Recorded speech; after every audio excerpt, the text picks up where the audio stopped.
Olá, pessoal! Sejam bem-vindos e bem-vindas à nossa disciplina de Matemática para Biólogos 1. Antes de iniciarmos essa aula, eu vou pedir para que vocês se inscrevam em nosso canal e ativem as notificações para que vocês recebam as atualizações das postagens de nossas aulas, tá certo? O objetivo da aula de hoje é falar sobre funções, ou seja, vamos introduzir o conceito de funções e algumas terminologias associadas ao conceito de funções, tá certo? O conceito de função surge de maneira natural e espontânea toda vez que consideramos duas grandezas que estejam relacionadas entre si, de modo que cada valor de uma delas corresponda ao único valor da outra. Assim, relações funcionais elas ocorrem em todos os ramos do conhecimento. Por exemplo, a gente sabe que o salário varia com o número de horas trabalhadas. Então, aí está um exemplo de função em nosso dia a dia. Um outro exemplo é a receita, ela varia com o número de artigos vendidos, tá certo? A receita é tudo aquilo que você lucra, né, com a venda de um determinado produto. Um outro exemplo de função que nós temos em nosso dia a dia é a velocidade e aceleração de um automóvel que varia com o tempo, tá certo? Em ciências biológicas, também é bastante conveniente expressar esse tipo de correspondência entre quantidades variáveis, como podemos observar nos seguintes exemplos. Então, o tamanho de uma população ela varia com o tempo. A taxa de crescimento de um tecido canceroso se relaciona com o efeito do tratamento radioativo. Ou seja, a taxa com que esse tecido cresce é uma função, né, do tratamento radioativo, né, a qual esse tecido canceroso é submetido, né? E a amplitude dos impulsos elétricos gerados nos músculos cardíacos também é uma função do tempo. Então aí estão alguns exemplos de funções que aparecem nas ciências biológicas. A seguir nós vamos ver um outro exemplo de função que ocorre em ciências biológicas. Suponha que um paciente foi submetido a um eletrocardiograma em uma clínica e o resultado é mostrado na seguinte tabela, onde T vai representar o tempo e V é a voltagem ou a tensão, né? Então, aí na tabela vocês podem observar, né, os valores de T e os valores de V, né? Ou seja, para cada valor de T que a gente escolhe, você encontrou um único valor de V associado a esse valor de T. Então, por exemplo, para T igual a 0, a voltagem foi 0. Para T igual a 1, a voltagem foi 4. Para T igual a 2, a voltagem foi 0. E assim sucessivamente, como vocês podem ver nesta tabela que aparece aí nesse slide. E aí, como eu comentei, a gente observa que para cada valor da variável t, existe um único valor da variável v. Ou seja, um mesmo valor de t não pode estar associado com duas voltagens diferentes. Tá certo? Então, você pode ter dois tempos distintos associados a uma mesma voltagem. Por exemplo, aí, para t igual a 0 e para t igual a 2, a voltagem foi a mesma, foi 0. Mas, se você pega um valor de t, vai estar associado com um único valor de v, ou seja, você não pode ter o mesmo T sendo associado a duas voltagens diferentes. Tá certo? E aí, observando esse exemplo, a gente tem a seguinte definição do conceito de função, tá certo? Aqui a gente vai dar uma definição mais formal, ou seja, mais matemática desse conceito aqui.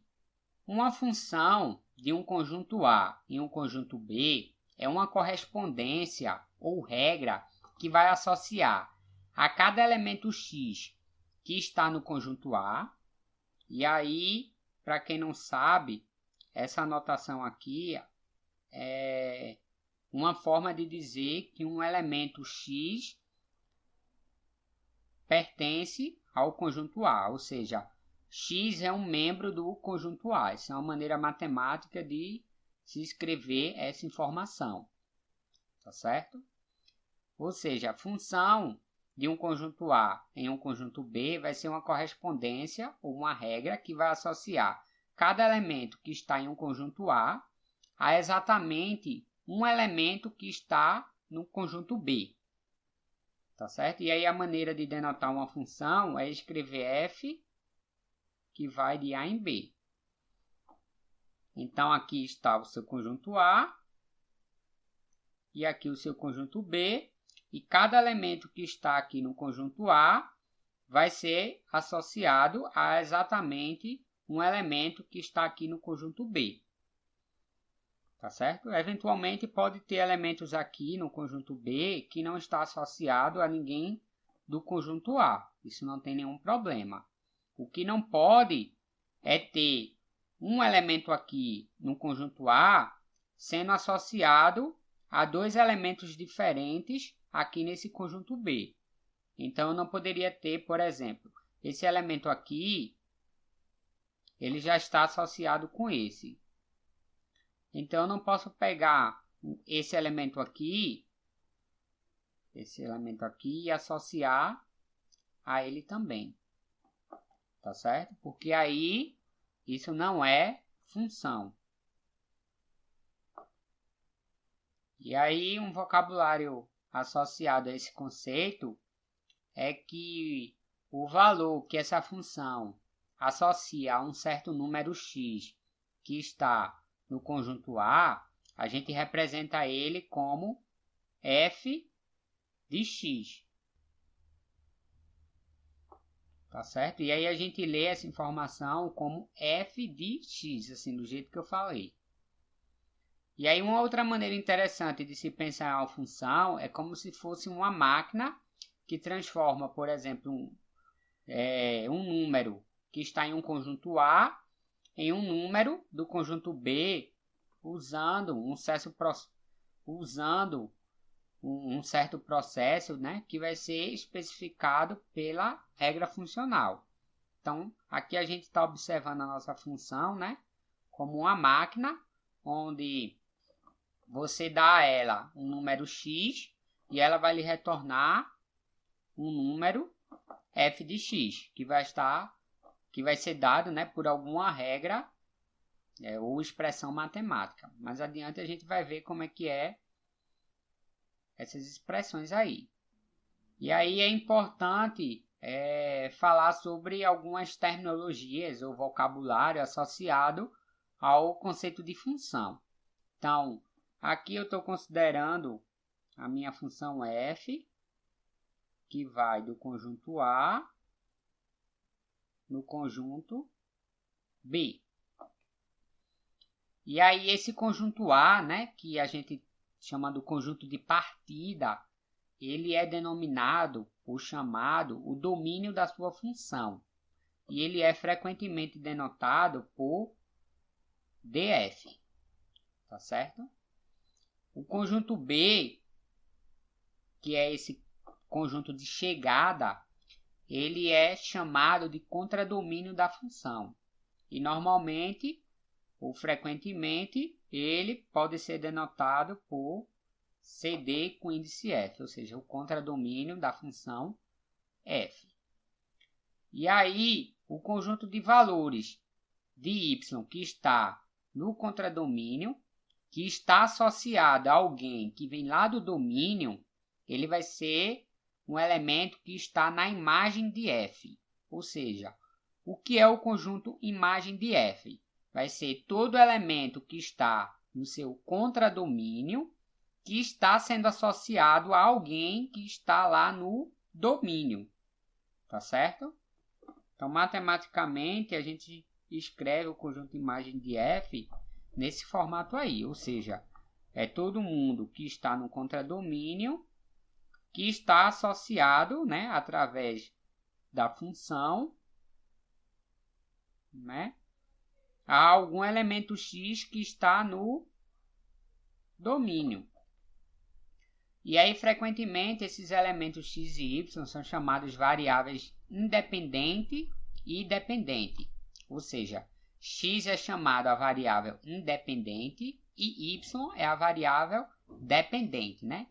Isso ocorre porque a variável y vai depender da variável x, ou seja, para cada valor da variável x que você atribui, que é um elemento que está no domínio, você vai ter um único valor lá de y no contradomínio.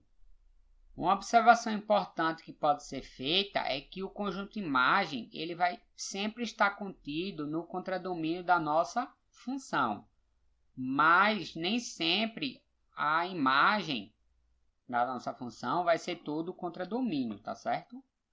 Ou seja, na verdade, quando a imagem é todo o contradomínio, essa função recebe um nome especial, né?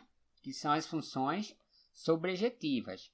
Mais adiante a gente fala um pouco mais sobre elas nas próximas aulas, tá certo? Mas aí, já para você ficar ligado, eu vou dar um exemplo de uma função, né? Onde a imagem dela, né, não vai ser todo o contradomínio. Então, aí está o nosso exemplo.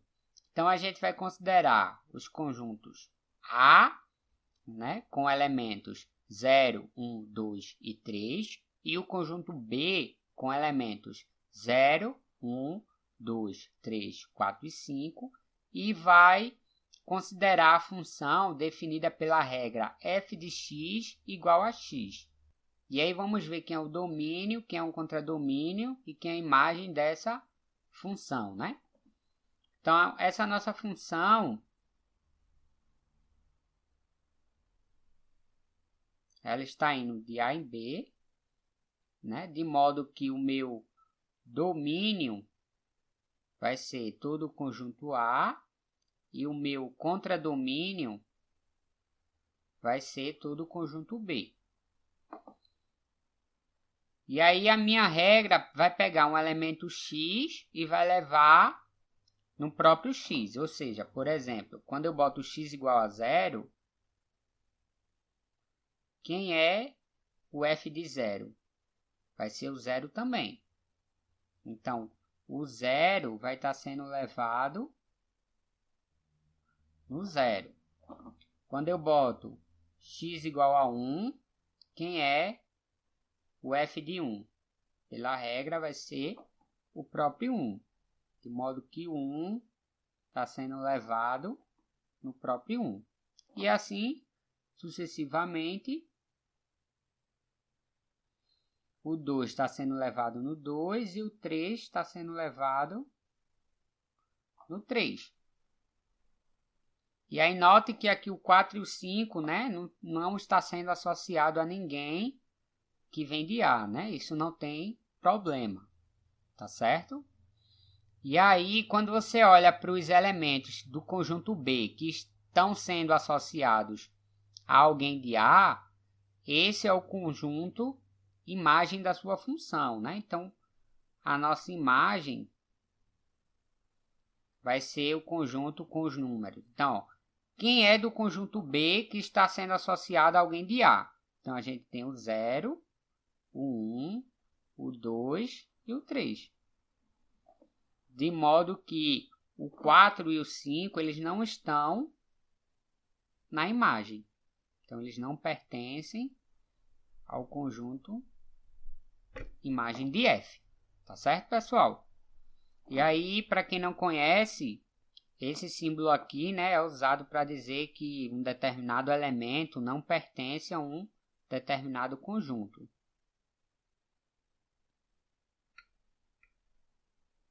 Nesse exemplo aqui agora, a gente vai determinar quem é o domínio de algumas funções, né, dessas duas funções, onde elas são definidas por essas expressões aí. Então, a primeira delas é f de x igual a 1 sobre x menos 3. Então, a gente sabe que não se pode, em matemática, dividir por zero, né? De modo que 1 sobre x menos 3 não está definida, essa fração não está definida se o denominador dela for zero. Quem é o denominador dessa fração? É esse número aqui que está embaixo. Então, você tem que garantir que x menos 3 seja diferente de zero, que é para essa expressão aí estar definida. Então, x menos 3 diferente de zero é a mesma coisa que x diferente de 3. Então, essa expressão aí, 1 sobre x menos 3, ela está definida para qualquer valor de x, exceto para x igual a 3. O domínio vai ser todo número x real com a condição de que x não pode ser 3. Então, esse é o domínio da minha função. Nesse segundo exemplo, a gente tem a função f de t definida por essa regra aí, né? Ou seja, é a raiz quadrada do número 3 menos 2t dividido por t ao quadrado mais 4. Aí, primeiramente, a gente nota que o número que está aqui no denominador nunca é zero, né? Porque isso é sempre positivo. T ao quadrado mais 4 é um número sempre positivo. Então, não existe nenhum valor de t que faça com que o denominador dessa expressão seja zero. Então, a gente não precisa se preocupar com esse denominador dessa expressão. Mas a gente precisa se preocupar agora com o numerador dessa expressão, porque o numerador é uma raiz quadrada. E a gente sabe que nos reais a gente não tira a raiz quadrada de número negativo. Ou seja, o que está dentro da raiz tem que ser algo positivo. Mas o que está dentro da raiz é algo positivo se somente se 3 é maior do que 2t, né? Ou seja, passando esse aqui para o outro lado. E isso ocorre se somente se 3 meios for maior do que t. Ou seja, a expressão 3 menos 2t ela é positiva sempre que t for menor que 3 meios. Ou seja, o domínio da nossa função vai ser todo número real. Perdão, aqui é t, né? Todo número real t com a condição de que t tem que ser menor do que 3 meios. E aí isso garante que 3 menos 2t é maior do que zero. O exemplo que a gente vai ver agora é importante porque ele vai distinguir, né, o domínio matemático de uma determinada função do seu domínio em relação a um determinado problema que você pode estar resolvendo. Por exemplo, algum problema de ordem biológica, né, que às vezes é restrito àquele problema que você está resolvendo. Então, vamos ver direitinho como é que isso funciona. Então, rio que é um fisiologista inglês, ele postulou que a velocidade de contração de um músculo, quando ele é submetido a um certo peso, é dada por essa expressão aqui, onde A, B e K são constantes e P é a força que é aplicada a esse músculo, tá certo? Então, nessa expressão aí, a gente pode colocar o V, né? Que é a velocidade de contração desse músculo, em função dessa força aplicada a P, né? Ou seja, eu vou isolar V nessa expressão, né? Então, como é que eu faço para isolar V nessa expressão? Então, primeiro eu passo esse cara para o outro lado, né? Então, se ele está multiplicando, ele vai para o outro lado dividindo, de modo que isso fica V mais B igual a K sobre P mais A. E aí agora eu vou passar esse B aqui para o outro lado. Então, isso vai ficar K dividido por P mais A menos B. Então, é assim que eu expresso V, né? Como uma função de P. Então, tá aqui o que eu fiz anteriormente, né? E aí, como eu disse, essa fórmula ela vai expressar a velocidade de contração, né? Que é medida em unidades de comprimento por segundo, ou seja, centímetros por segundo, né?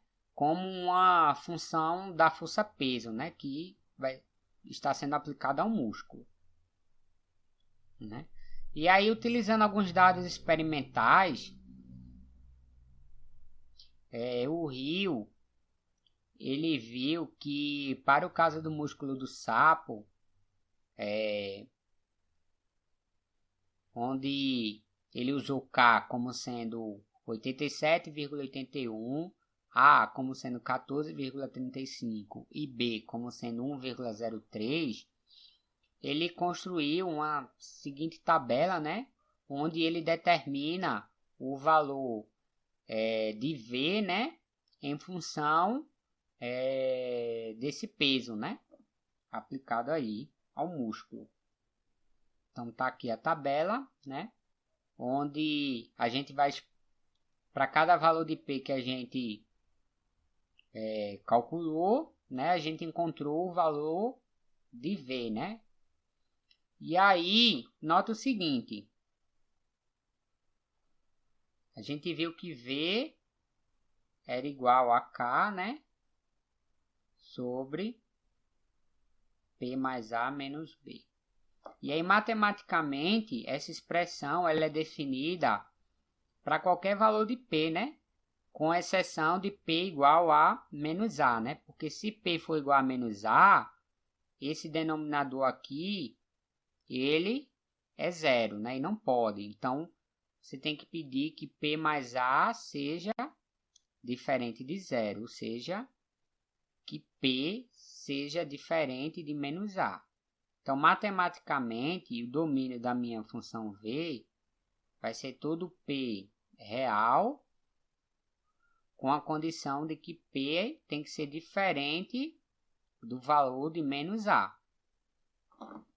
No entanto, fisiologicamente, a gente sabe que essa expressão aí, ou seja, esse experimento aí, ele não está definido para P menor do que zero, né? Porque biologicamente esse peso aí, né, aplicado a esse músculo tem que ser algo positivo, né?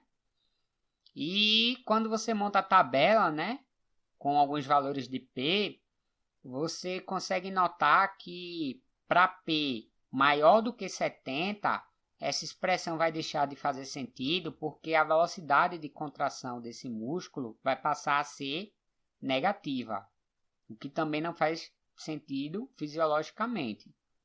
Então,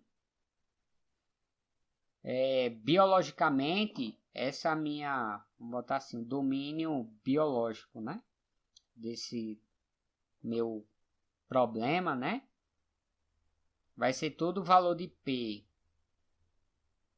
pode ser real, mas com a condição de que o peso seja maior do que 0 e seja menor do que 70. Tá certo? Então, quando vocês estiverem tratando de problemas biológicos, pode ocorrer da sua expressão, ou seja, da sua função, né?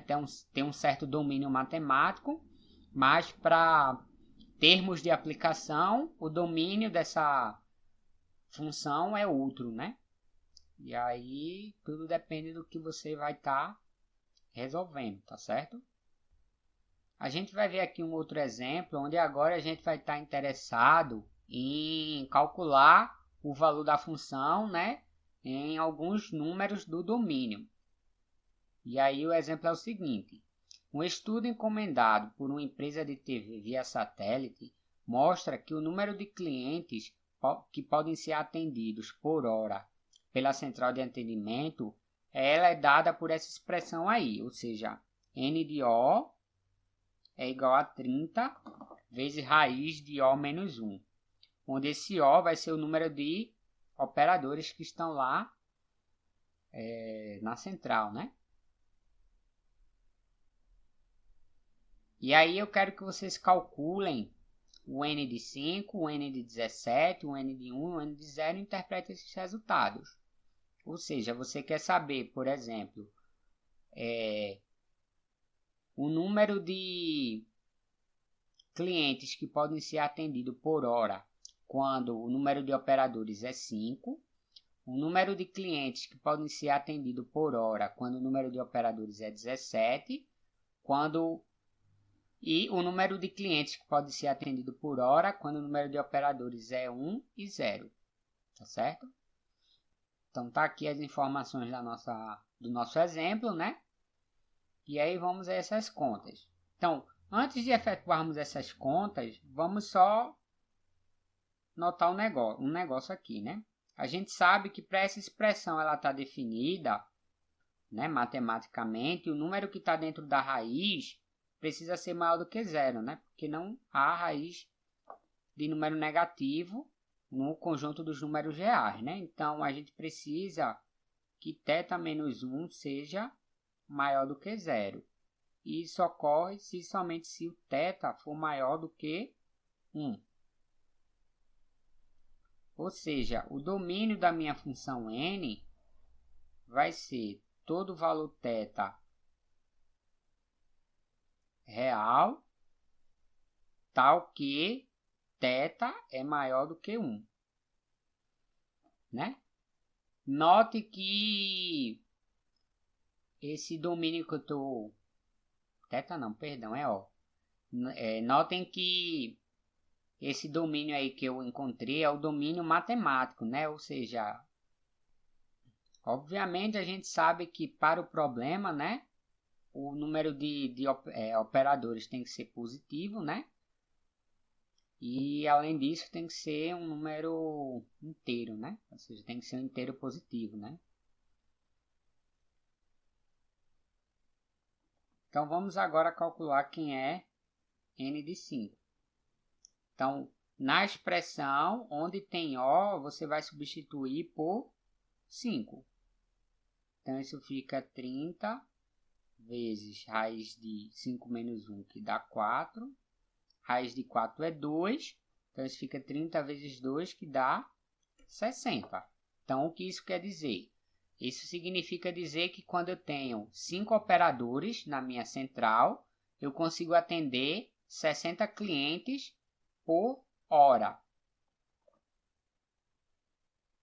Quando O é igual a 17, ou seja, no lugar de O, a gente coloca o 17 e efetua as operações. Então, isso fica 30 vezes raiz de 16. Raiz de 16 é 4. Aí fica 30 vezes 4, que dá 120. Ou seja, quando temos 17 operadores na central, nós conseguimos atender 120 clientes.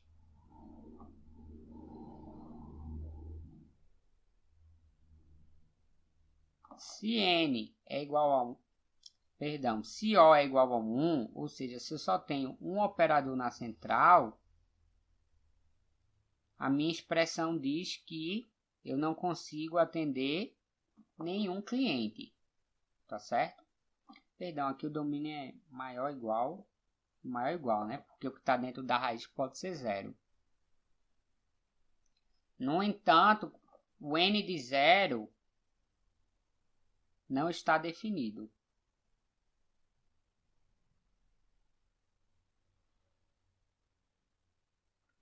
Porque 0 é um elemento que não está no domínio da nossa função n, né? E aí também, se você for tentar calcular, você vai observar que esse n de 0 iria ficar 30 vezes raiz de 0 menos 1. Então, isso ficaria 30 vezes raiz de menos 1. Sendo que esse valor aqui não é real. Ou seja, não está definido nos reais. Ou seja, se não tiver nenhum operador na minha central, né? Bem, eu não consigo atender, não faz sentido, né? Matematicamente, essa expressão, certo? E aí a gente termina essa aula por aqui. Na próxima aula a gente continua a falar sobre funções. Muito obrigado a todos e a todas e até a nossa próxima aula. E espero que vocês tenham gostado. Lembrando que na quinta-feira nós vamos ter nossa aula de dúvidas e resolução de exercícios, tá certo? Tchau, tchau para todos e até a próxima.